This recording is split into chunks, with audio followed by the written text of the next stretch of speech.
So Donald Trump attacked another Republican leader today as he finds himself being thrown out of office in a matter of days. And this time, in his target sights was John Thune. He's the South Dakota senator and he's Senate Majority Whip.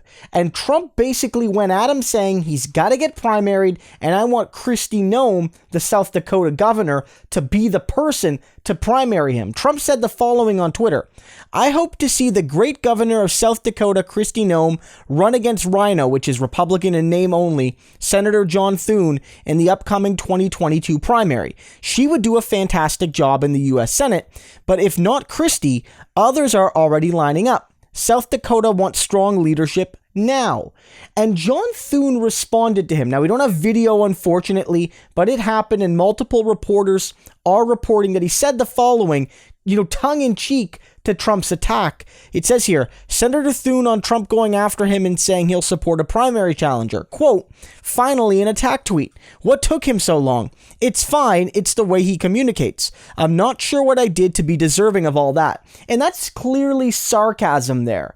John Thune is one of the Republicans, it took him too long, but he was one of the Republicans that isn't really playing along 100% with Trump's fantasies and schemes and plots and delusions. Unlike a majority of the House delegation from the Republican Party, and unlike a lot of Republican senators now, he's not playing those games. And basically, he said any sort of scheme to overturn, results with the Electoral College certification, it's not going to happen. He basically said it's going to get put down like a dog. It's not happening. That's basically what he said. And I think maybe Trump is belatedly responding to that. But this is also, I think, connected to his general attack on the Republican Senate leadership, like McConnell, because even though they were very, very slow to recognize Trump's clear and historic defeat, he lost by more votes than anyone has in a long, long time. At least he lost by well over 5, 6, maybe even 7 million now. I'm not exactly sure. Like, they are now acknowledging it. Mitch McConnell has acknowledged it. John Thune has acknowledged it. And Trump can tolerate nothing like that. Trump cannot tolerate his own party acknowledging the electoral facts of the United States. And that's why this attack is happening. But what's really instructive here is not just Trump's desperate attack, because he's been doing this to anyone in the conservative movement that dares oppose him. If Fox News does it, he tells people to go to OAN or Newsmax. If Republicans do it, he threatens them with a primary, or he says there's not going to be a Republican Party anymore. And he goes to local and state officials and does the same thing, like he did to Raffensperger and Kemp in Georgia. But what's telling is that the response here mocks Trump, because Trump is losing his power, at least according to some Republicans. And that's what's interesting here, because not all Republicans agree with what the consequences are going to be going forward.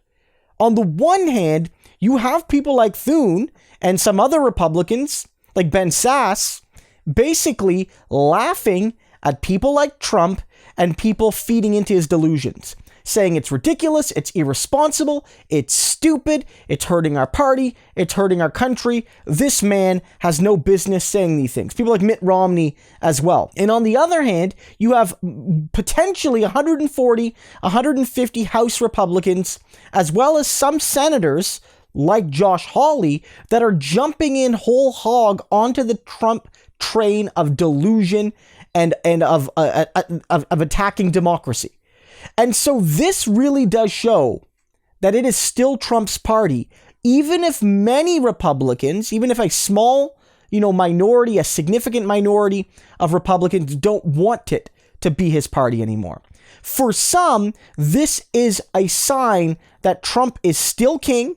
He is still the kingmaker. He might run again in 2024, and you better be in Trump's good book, or the party base will bum rush you, right? And they will primary you out, and they will force you out. And then there are others saying, look, Trump's been defeated. He's been embarrassed. He's acted like a baby. He's been discredited. Biden absolutely trounced him.